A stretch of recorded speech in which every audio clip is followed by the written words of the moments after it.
कलिंग यानी आज की उड़ीसा के बारे में सबसे पहली जो डॉक्यूमेंटेड चीज़ है वो महाभारत के उद्योग पर्व के अंदर लिखी है। पर जो श्लोक संख्या है 523-23 और इसके अंदर जो संस्कृत में लिखा है उसका ये मतलब है कि धृतराष्ट्र ने पूछा कि माद्रीपुत्र सहदेव जिसने कलिंग को जीता, यानी उस समय कोई कलिंग नाम की जगह थी जिसे माद्रीपुत्र सहदेव ने जीता था। इससे ये तो प्रूव हो जाता है कि कलिंग नाम की कोई जगह थी जिसके नाम लगातार बदलते रह गए। और अगर आप रथ यात्रा के बारे में पूछे कि रथ यात्रा की डिस्क्रिप्शन पहली बार कहाँ है, तो इसे लेकर नेट के ऊपर बड़े सारे कॉन्ट्राडिक्टरी, बड़े सारे विरोधाभासी आंसर्स लिखे हैं। और ये देखकर मालूम होता है कि एक डेलिबरेट अटेम्प्ट है एक सिविलाइजेशन को डिस्कार्ड करने की, डिसओन करने की। ऐसे मालूम होता कई जगहों पे, मेजोरिटी जगहों पे आपको ऐसा लिखा मिलेगा कि गंगा रूलिंग डायनेस्टी के लोगों ने इसको स्टार्ट करा था। और वो कब आए थे? 1150 ईसा के बाद। अच्छा, लेकिन रथ यात्रा के बारे में किसी और जगह पे कहीं कुछ लिखा है क्या? तो नारद पुराण में लिखा है 2.525226। अब यहाँ पे उन्होंने जो बातें करी वो ये है कि 16 से 17 सेंचुरी के आसपास इसके आखिरी पार्ट लिखे गए हैं। लेकिन ऐसा बिलीव करने के पीछे रीजन ये है कि इस्लामिक इन्वेजन के बारे में, मुसलमानों के हमलों के बारे में नारद पुराण के अंदर लिखा है।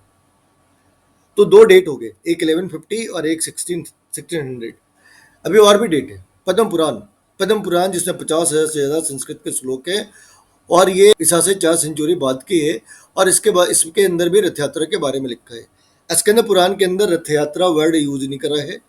8th सेंचुरी की किताब है, रथ यात्रा वर्ड यूज नहीं करा है। लेकिन आप ये कह सकते हैं कि अगर सारी चीज़ें रथ यात्रा से मिलती है और रथ यात्रा की जगह उसमें कुछ और नाम लिखा है तो आप रथ यात्रा को नकार नहीं सकते। वैसे ही कि अगर आप ये नहीं कह सकते कि आपके परदादे या उनके परदादे ऑक्सीजन सांस में नहीं लेते थे, क्योंकि तब तो ऑक्सीजन था ही नहीं। भाई ऑक्सीजन था या ऑक्सीजन नहीं था या ऑक्सीजन का नाम नहीं था, आप ये पहले डिसाइड कर लो, है ना? तो वैसा ही इधर भी है।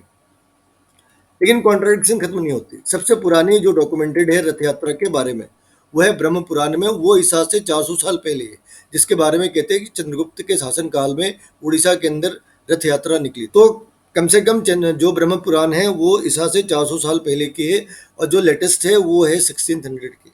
इतनी सारी कॉन्ट्रडिक्शन।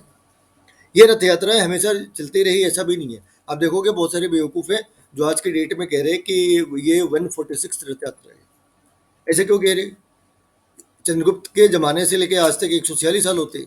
इनकी मैथ खराब है या दिमाग खराब है? इनके दिमाग में सेकुलरिज्म का भूत सवार है।